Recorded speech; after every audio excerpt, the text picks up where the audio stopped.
سورۃ الشعراء آیت نمبر 52۔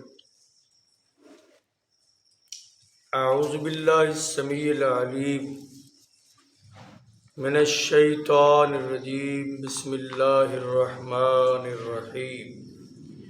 وَأَوْحَيْنَا إِلَى مُوسَىٰ أَنْ أَسْرِ بِعِبَادِي إِنَّكُمْ مُتَّبَعُونَ فَأَرْسَلَ فِرْعَوْنُ فِي الْمَدَائِنِ حَاشِرِينَ إِنَّ هَٰؤُلَاءِ لَشِرْذِمَةٌ قَلِيلُونَ وَإِنَّهُمْ لَنَا لَغَائِظُونَ۔ صدق اللہ العظیم۔ وَأَوْحَيْنَا إِلَى مُوسَىٰ، اور ہم نے وحی کی موسیٰ علیہ السلام کی طرف، ان اسر بعبادی، کہ راتوں رات میرے بندوں کو لے کر نکلو، انکم متبعون، بے شک تمہارا تعاقب پیچھا کیا جائے گا۔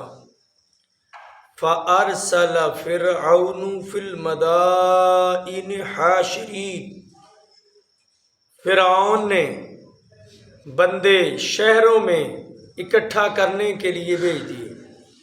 ان ہؤلاء لشرذمۃ قلیلون، یقیناً یہ تو چند ایک افراد گنے چنے ہیں۔ وَإِنَّهُمْ لَنَا لَغَائِظُونَ، اور بے شک یہ ہمیں غصے پر آمادہ کر رہے ہیں۔ اور ہم نے پیغمبر موسیٰ علیہ السلام کی طرف وحی کی کہ راتوں رات میرے بندوں کو لے کر نکل جاؤ، یقیناً تمہاری پیروی، تمہارا تعاقب کیا جائے گا۔ فرعون نے بھیج دیا شہروں میں بندوں کو اکٹھا کرنے کے لیے۔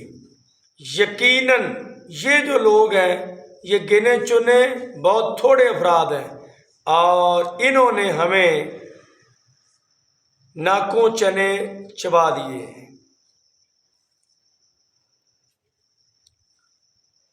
فرعون موسیٰ علیہ السلام کے مقابلے میں شکست خوردہ ہو کر ذلت رسوائی کے ساتھ وہ اپنے کئی ہزار بندوں سے ہاتھ دھو بیٹھا، اور بہت سارے بندے موسیٰ علیہ السلام پر ایمان لا چکے۔ اللہ نے اہل ایمان اور پیغمبر موسیٰ علیہ السلام کو غلبہ دیا، فتح دی۔ لیکن اس کے باوجود بھی چاہیے تھا کہ یہ بھی کچھ غور و فکر کرتا، سوچتا، ہٹ درمی سے ہٹ جاتا، لیکن چونکہ یہ وقت کا بادشاہ تھا اور وہ بادشاہت نے اس طرف آنے سے اس کو روکے رکھا۔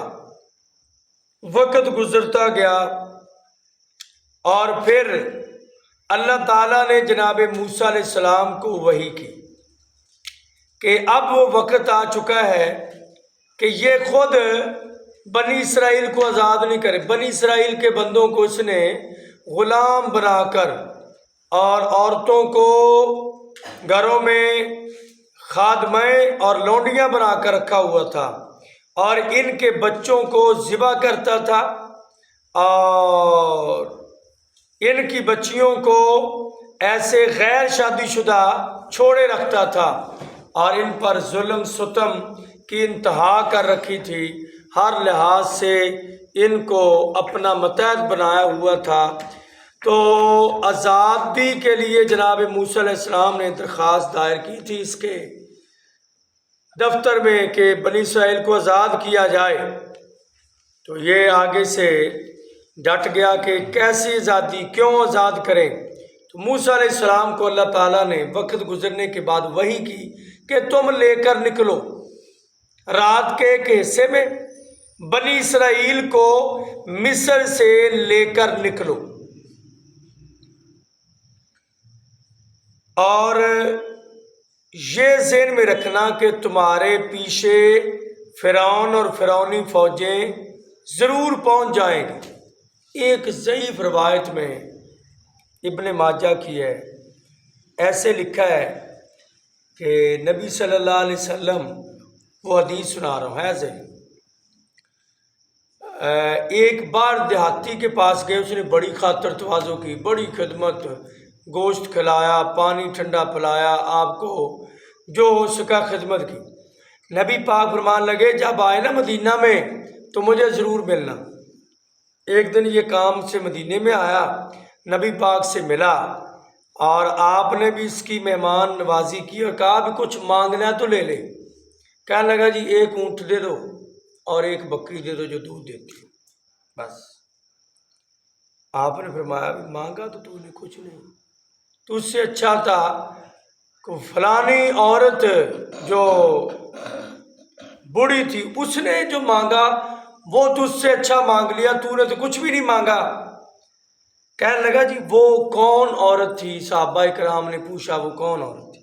آپ نے فرمایا موسیٰ علیہ السلام جب نکلنے لگے نا لے کر بنی اسرائیل کو مصر سے شام کی طرف، تو جا رہے تھے، راستہ بھول گئے، اندھیرا ہو گیا، رات میں بالکل پتہ ہی نہیں چل رہا تھا کدھر جانا ہے، سمجھ نہیں آ رہے تھے، راستے میں اللہ کی طرف سے ایسے ہو گیا روایت کے مطابق۔ تو آخر ایک بندے نے بتایا راستہ نہیں سمجھ آئے گا آپ کو۔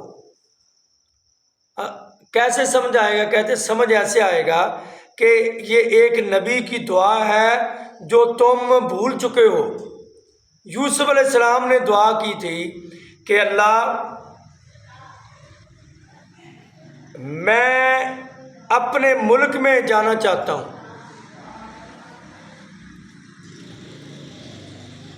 ملک شام میں، تو پھر وہ دفنا ادھر ہی دیے گئے مصر میں، تو امانتاً دفنایا گیا، اور یہ وعدہ اللہ نے کیا کہ جب ادھر سے بنی اسرائیل جائیں گے تجھے ساتھ لے کر جائیں گے، تجھے تابوت تیرا وہ نکال کے لے کر جائیں گے۔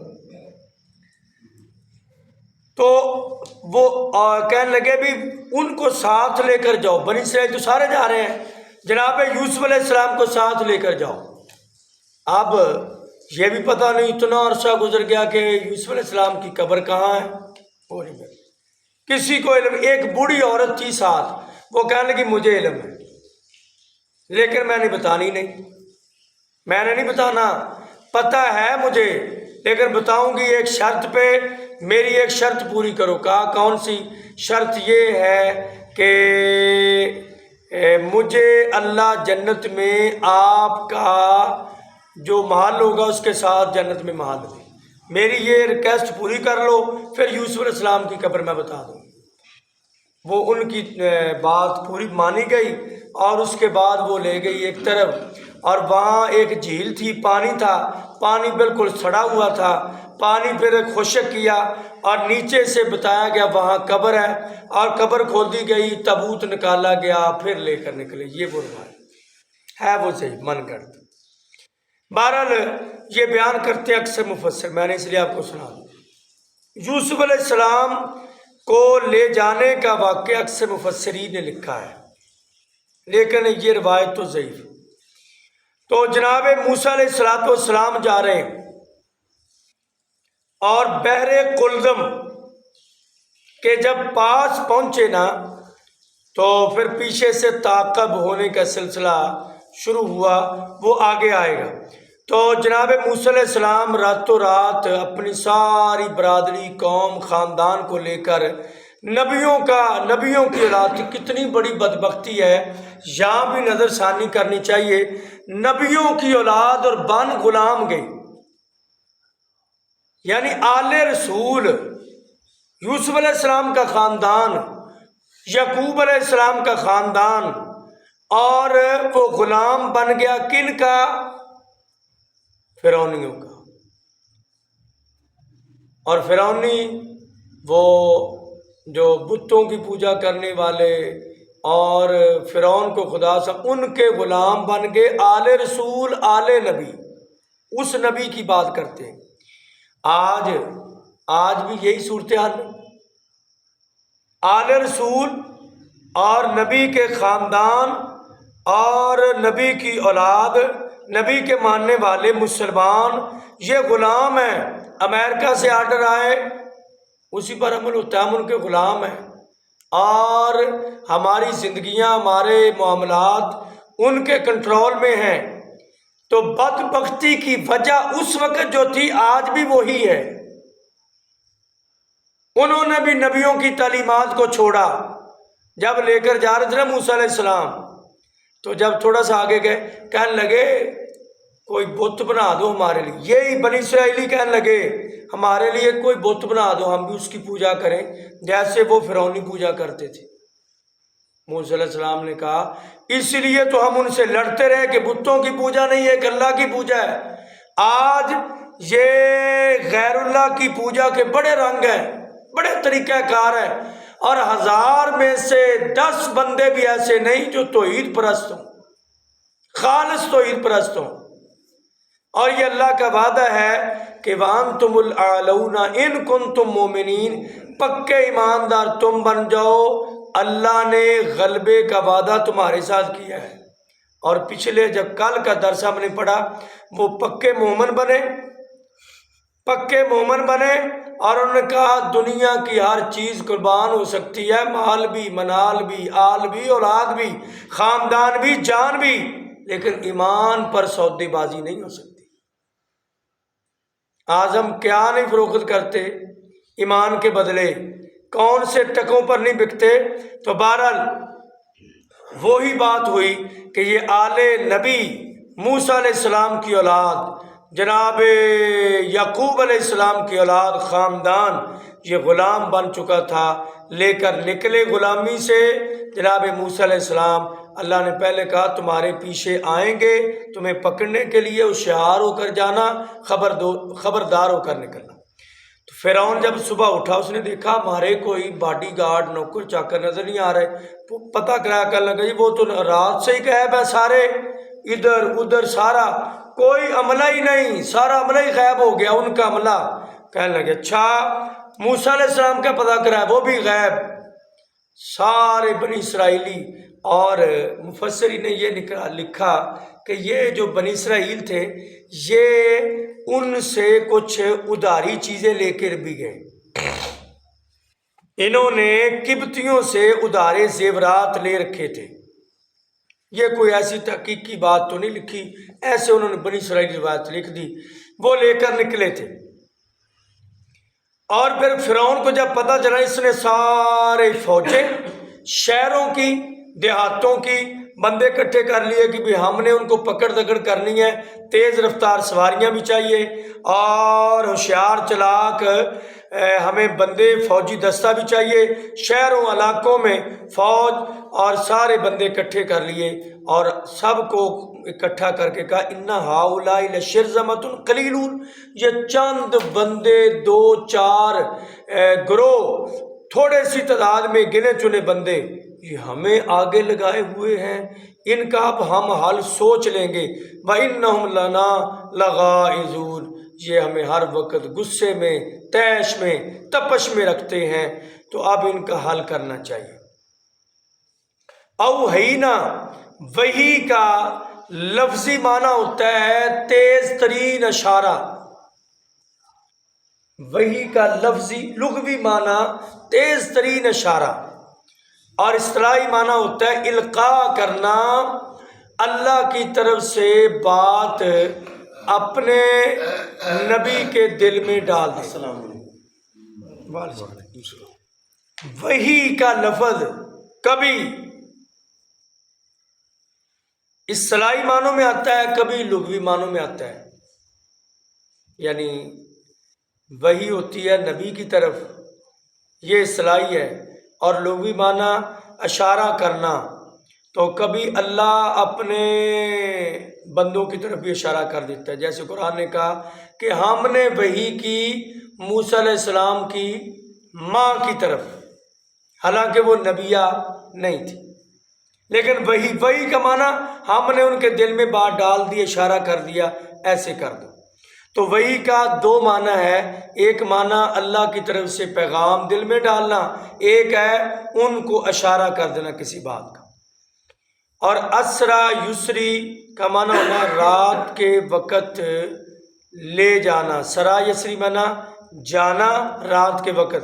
سبحان الذی اسرا، پاک ہے وہ ذات، اسرا جس نے سیر کروائی رات کے وقت۔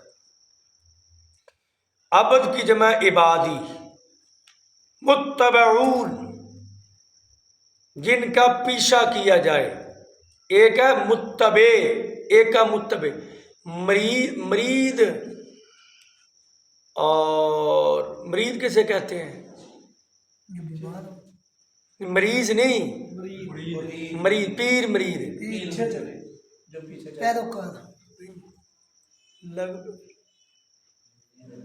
لغوی معنی اس کا ہے چاہنے والا، ارادہ یریدو، جو جس کو چاہتا ہے پھر اس چاہت کے مطابق پیچھے چلتا ہے۔ ایک ہوتا ہے ایسے ہی اتباع کرنے والا، میں بتانا یہ چاہتا تھا، مرید وہ چاہنے والا ہے، ایک ہے متبع اتباع کرنے والا، ایک متبع جو اتباع کیا گیا، یعنی پیر یا ایک امام ہے، یا جیسے نبی پاک ہیں جن کی اتباع کی جاتی ہے، امت ان کی اتباع کرنے والی ہے، وہ متبع ہے، وہ متبع ہے، یعنی ہمارے وہ مطاع ہیں، جن کی ہم جسے مخدوم کہتے ہیں، جن کی خدمت کی جائے، جن کی بات مانی جائے، کیا کہتے ہیں؟ تابعی، پیروی کرنے والا، ہاں جی، تابعی اسی سے ہے۔ اور فَأَرْسَلَ آگے ہے، ارسلہ یرسل، ارسال کا لفظ تو ارسال کرنا لفظ ہے مشہور، بھیجنا، ارسلہ فرعون نے بھیجا۔ فی المدائن، مدائن کا معنی کیا ہے؟ شہر، مدینہ تو ان کی جمع ہے، میں نے پہلے گزر چکا ہے، مدینہ کی جمع مدائن۔ حاشرین، حشر سے ہے اکٹھے ہونے والے، اکٹھے کرنے والے، فاعل کا صیغہ۔ شرذمۃ، چھوٹی جماعت کو کہتے ہیں۔ قلیل، اس کی تاکید آ گئی، تھوڑی جماعت پھر مزید تھوڑے۔ غائزون، غائزون والکاظمین الغیظ، قرآن میں ہے غیظ، غصہ، غیظ، تو یہ غصہ دلاتے ہیں، یعنی ان کی باتوں سے ہمیں غصہ آتا ہے۔ تو یہ اللہ تعالیٰ کی طرف سے ایک دوسرا واقعہ، دوسرا سلسلہ شروع ہو گیا موسیٰ علیہ السلام کے دوران۔ اصل میں یہی حکمتیں ہیں بیچ میں کہ آپ اندازہ لگائیں، نبیوں کی اولاد اور ان جہلوں کی غلام آج پیارے نبی کی امت اور غیر مسلموں کی غلام بنی بیٹھی ہے۔ نتیجہ وہی ہے کہ ہمارے نظریات اور عقائد ہم سے ختم ہو جائے۔